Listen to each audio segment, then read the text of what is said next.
क्या वे लोग भी जर्मन भाषा सिखाएंगे। नेक्स्ट पैसेज देखिएगा।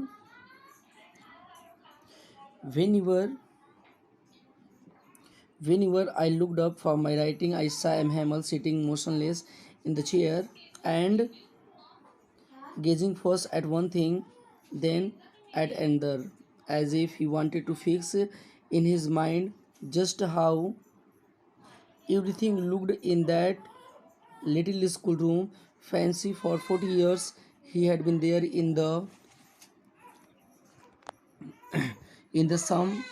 same place, with his garden outside the window and his class in front of him, just like that.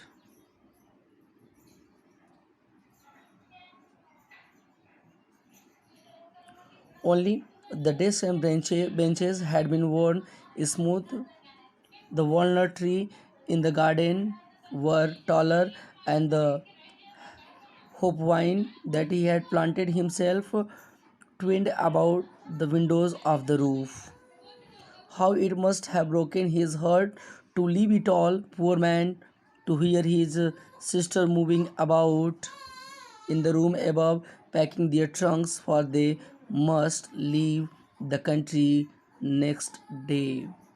आइए बच्चों, इसकी हिंदी समझते हैं। बोला गया वेन मतलब जब कभी या जब भी, I looked up from my writing, जब कभी मैं लिखते लिखते ऊपर देखता था तो एम हेमल को अपनी कुर्सी पर बिना हिले डुले बैठे हुए या मोशनलेस पाता था। वे कभी एक चीज़ को एकाएक या एक टकी लगाकर देखते रहते थे, तो कभी दूसरी वस्तु को, मानो वे अपने मस्तिष्क में बिठाना चाहते थे कि स्कूल के उस छोटे कमरे में सभी चीज़ें कैसी प्रतीत हो रही थी। यह एक सुखद कल्पना थे। वे 40 वर्ष तक इसी स्थान पर रहे। खिड़की के बाहर उनका बगीचा और उनके सामने उनकी कक्षा पूरी तरह उसी तरह थी। केवल डेस्क और बेंचें घिसक कर चिकने हो गए थे। बगीचे में अखरोट का पेड़ कुछ लंबा हो गया था और होप वाइन जो उन्होंने स्वयं लगाई थी खिड़की से लिपट कर छत पर चली गई थी। इस सब को छोड़ने पर उनका दिल टूट गया होगा। बेचारे महमल ऊपर कमरे में वे अपनी बहन को अपने बक्से में सामान पैक करते हुए सुन रहे थे, क्योंकि उन्हें अगले दिन ही देश छोड़ना था। तो आज के लिए इतना ही।